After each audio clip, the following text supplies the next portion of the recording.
Hello, everybody. Hello, hello. I hope everyone's having a good evening.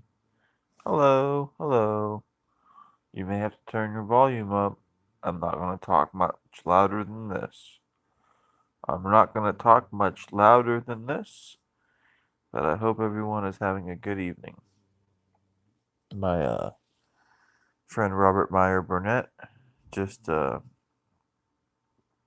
finished his live stream, so I figure I might as well start a live stream. Hopefully, we can get some people to jump on here in the chat, and we'll be good to go.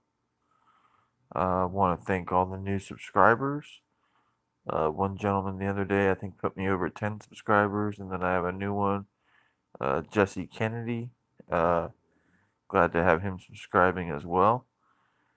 Uh, and hope everyone's doing good, enjoying the Havdalah, which is after a good Shabbat Shalom like we've had. We now move on to the next part of the week, and I'm thankful. With light, gladness, and honor, we move forward. Thankful for all the subscribers, the participants, and all the negative participants as well. We really like all forms of participation here, and looking forward very much to doing some other stuff here on the channel soon. So I hope everyone's having a good evening. Go ahead and do a couple Q&A questions. I'll take about 4 here in this session, just like I was doing earlier. And then likely I'll probably try to do a video tomorrow. And maybe even a little one later on tonight. I don't know. I'm planning on watching either Slaughter High or Class of 1999. Now, if I wanted to buy that on cable, you know, have those on DVD or, have those on my DVR, I'd have to pay for cable, I'd have to tape them and all that. Or if I had them on a streaming service, I'd have to, sync everything up with the streaming service. But what I like about my life is that I have it all on one DVD. A DVD that has Chopping Mall, The Unholy, Class of 1999, and Slaughter High all on one disc. So that's what I really like quite a lot is the convenience of home media. And shout out to Real Girl 26 and everyone else who's still a proud collector of home media. It really is quite convenient. Yeah. Don't know what that glare is, but what, some Joker or some scary thing is going to pop out of the corner here. I don't know. But I'm going to have to set the phone down in a couple moments because it's low on battery. But I got a very interesting email. It's from Ian, lives in San Francisco. He said that he's a fan of Memoirs of an Invisible Man too, as well. Why do I think it flopped most of all? Well, I don't think that they really galvanized the John Carpenter fans. I don't know where John Carpenter's fans were for most of his career, to be honest. I guess they were too busy, tipping cows or, working in the food factories and all that in the Midwest or wherever they are exactly. Because you look at the box office gross for Thing, Big Trouble in Little China, and you name them. You name the John Carpenter movie that's not called Halloween, and very few of them are even profitable, let alone uh, not flops. I mean, They Live, I think, probably broke even or made a little money. Prince of Darkness, I'm pretty sure lost money. I mean, you want to take a movie like Memoirs of an Invisible Man? I don't know how they ever decided to spend 45 million on a Carpenter movie and not, put a huge ad campaign behind it. Same with Big Trouble in Little China. I don't know how they decided to put all that money into that by Fox. Then nothing comes from it. The Thing, same situation there. I mean, go on and on, but John Carpenter very, very rarely had a big theatrical movie. In fact, he did not have a big theatrical movie. Village of the Damned actually flopped as well. Halloween is his only, commercial hit. So that's a pretty big elephant in the room. So then people just don't. They give Memoirs of an Invisible Man such a hard time. They say it's the downfall of not only Chevy Chase's career but also John Carpenter, and I just don't see that as being accurate. Um, why did it flop? Most of all, I think you had the combination of you know, Daryl Hannah, God bless her, she just wasn't a big draw in movies other than Splash. That's another point as well. Uh, I mean, Roxanne made some money, but not really, not really. Uh, Crazy People was a flop. It was not that far away from Crazy People, and that was a really big flop actually. So those are a lot of reasons for it. Some behind the scenes drama on it, put it as a lower priority for the studio. So then it was given a less significant time slot. Uh, Chevy Chase had just come off of a flop called Nothing But Trouble as well. Uh, so you got the confluence of those factors right there. I really do appreciate that. This next one is from Alex, and he lives in Tennessee. Wants to know what I think about Alex Proyas and if I've seen Gods of Egypt. No, I haven't seen Gods of Egypt. I did live in Egypt for quite a long time, though, so definitely would be very excited to see that. As I'm not like a fan of Alex Proyas per se, but I do think The Crow and Dark City very interesting films, nonetheless. So thank you really much for that. Uh, uh, uh, yeah, Matthew in Las Vegas. That's right. Um, what do I think of Mystery Man? Well, I'd have to rewatch it. I really would have to rewatch it. I wouldn't mind getting TV commentary and all that for it. I do remember meeting William H. Macy at the Oscars for Fargo that year, and really being impressed because I had obviously seen Mystery Man like pretty fresh on. And I don't remember anything about his character, but I remember talking to him about his character in Mystery Man, and then us both talking about how the movie didn't do well financially and how like we were lamenting it. So that's a memory that I have of me talking to William H. Macy about a pretty unpopular movie from his career, just months after him being in it, kind of. So kind of had a cool life. But William H. Macy, Ben Stiller, Janan Garofalo. Oh, a lot of folks are in that movie. Paul Rubens.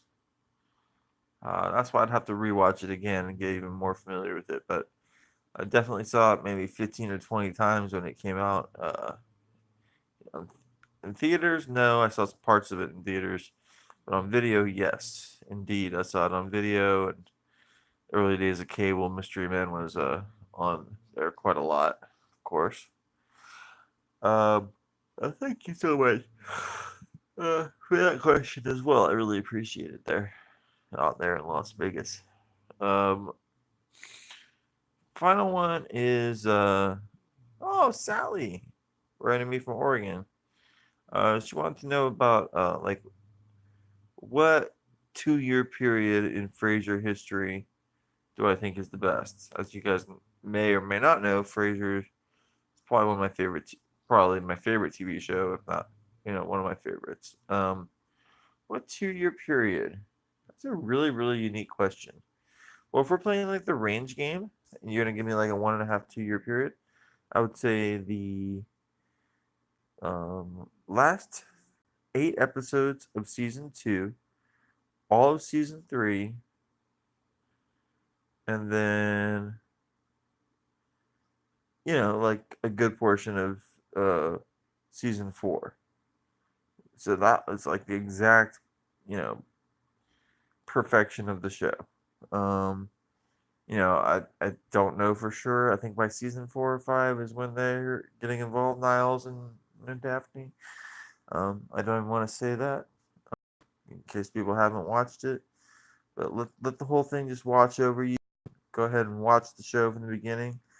And to my fans out there, you let me know if you indeed think that part 2, season 2, season 3, and season 4, season 5, and season 6 of Frasier aren't just the most perfect show of all time. But that particular range I gave you there, end of 2, all 3, and then like a lot of 4.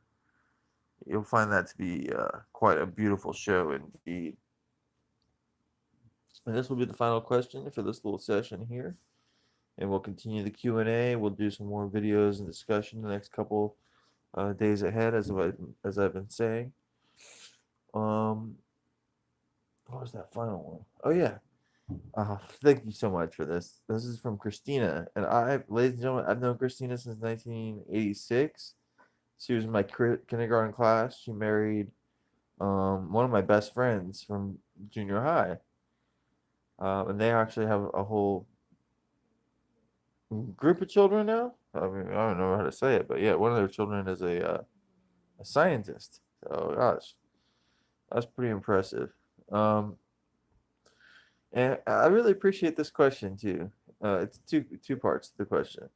Who would I ideally like to see play Darkman in a reboot, and who would I like to see play the Shadow? And I love both those questions. They're very aspirational. I mean, I don't think the Shadow has, Shadow's chance in heck at getting made right now. So I'll go ahead and answer that question first because it would love to get that one out of the way. No one modern looking like Chris Evans, modern looking. Chris Hemsworth, modern looking. No one modern looking. Um, Edward Norton's, too disagreeable with everything. Um, a lot of these guys in that whole era, 80s, 90s, 2000s, have kind of fallen. So it's up to like picking up a new one, a new person. I mean, I don't mind the idea of Miles Teller for the Shadow. I don't mind the idea of Miles Teller for the Shadow. I don't mind that at all, in fact. Who else for the Shadow? Yeah, for lack of anyone else, I'm gonna say the Miles Teller for the Shadow. And that's the Alec Baldwin movie from 1994, based on the radio drama. I would go with him. Uh, Miles Teller, make the role new and try to make it relevant. So, pardon me, I'm kind of having a brain issue here. Your first one was the Shadow, and the second one was who? Darkman.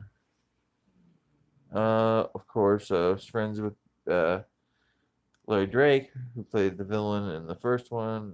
Went on from there. Liam Neeson, of course, played the Darkman role in the original. Um,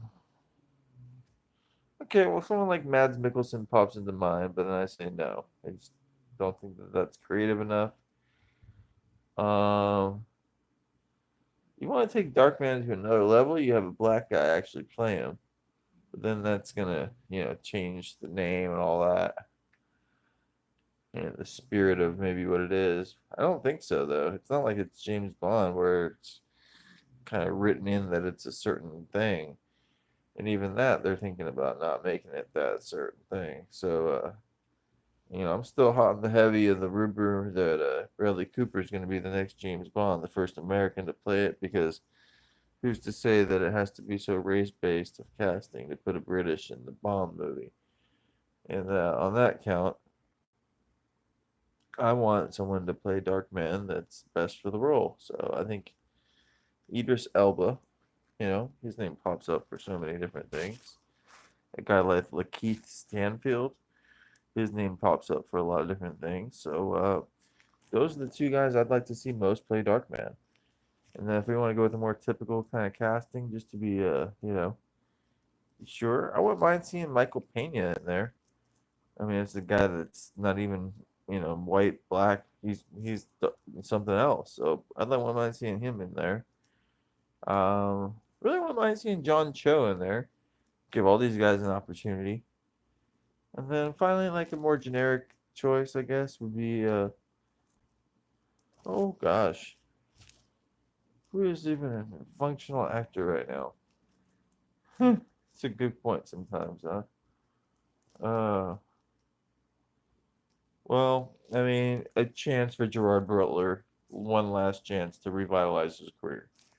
And that's basically it. I wouldn't mind seeing any of those with Lakeith Stanfield, Idris Elba, Michael Pena, or Gerard Butler. You got all four different types of people to play the Darkman character, and hopefully you can do something even more than um, could ever be done in the past. And that's bring that character, flesh it out, make its um, legendary, things that it can do even more bigger and better on the big screen. And I honestly do love the first one. I can watch that anytime. In fact, I may even watch it.